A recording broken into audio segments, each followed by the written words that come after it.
ramp. You start out with your strongest pictures and editorial information at the top. And then as the story goes, you do, well, what's second best, what's third best. And by the time you're down here, you're just kind of out of stuff, so you sort of finish the story.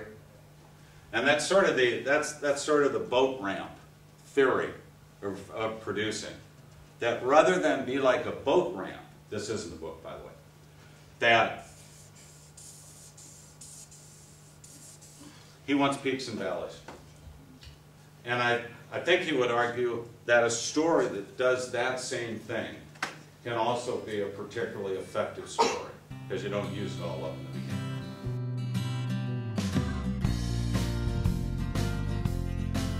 And the question is often presented as a dichotomy.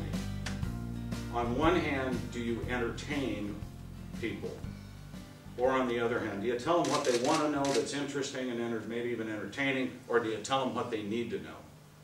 And one of the things that, when we talk with journalists about this problem, is they've said, don't frame it as a dichotomy because it doesn't have to be. The key is to take important or interesting news and see if we can use as an instrument things like interesting storytelling to allow us to make important news interesting so that it will be viewed. And one of the questions is, in trying to make important news interesting, are we shooting at the place where the story is actually occurring? Have we ever even been there?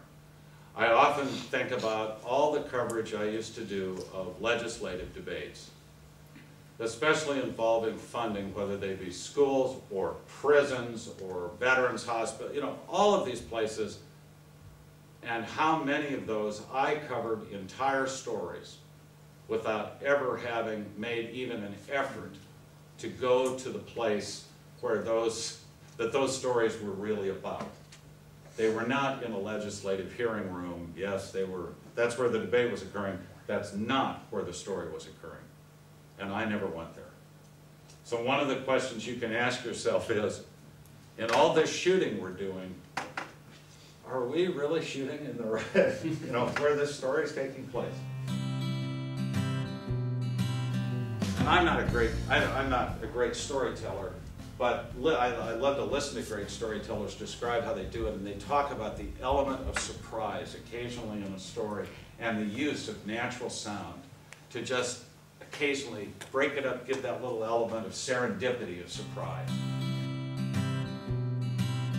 There's something that I believe you said earlier, somebody about not making decisions in that first story. Yeah. Oh yeah, yeah. So it's focused. Yeah. What kinds of decisions did we make in that second story? We use a central figure. We created a central figure. What else did we do? Central theme. Central theme. We have news on every day. We don't have to do a lousy job of explaining a huge story just in the name of fairness, when by breaking it into small parts and trying to apply a discipline of verification, we can, over time, we hope, be fair. But a friend of mine calls it selection, not compression. And what he means by that is often, especially on complex issues, we try to take everything there is and compress it into 2 minutes, with the result that there's overload. We have so much stuff we've pulled in this story, like the first one, that you can't grasp it. It doesn't work. It's not interesting. There's all sorts of stuff there, but nobody gets it. And that by selecting to do a few things well, we perform a greater service. And it was the things that we chose to, the minute we made the choice to say, what is this story really about? Who's the central character or the people really most affected? What's the best way to tell this story? What do people really need to understand when we're finished? Then that right away eliminated a lot of things. The problem with the first story was the reporter didn't make any decisions about it. They went through the motions of collecting a bunch of stuff and threw it in a barrel and put it on the air. And that's, I think, remains the hardest part of storytelling, especially involving more complex, important topics, is the decisions you make about it. Because once you make the decisions, the other stuff can actually come pretty easy.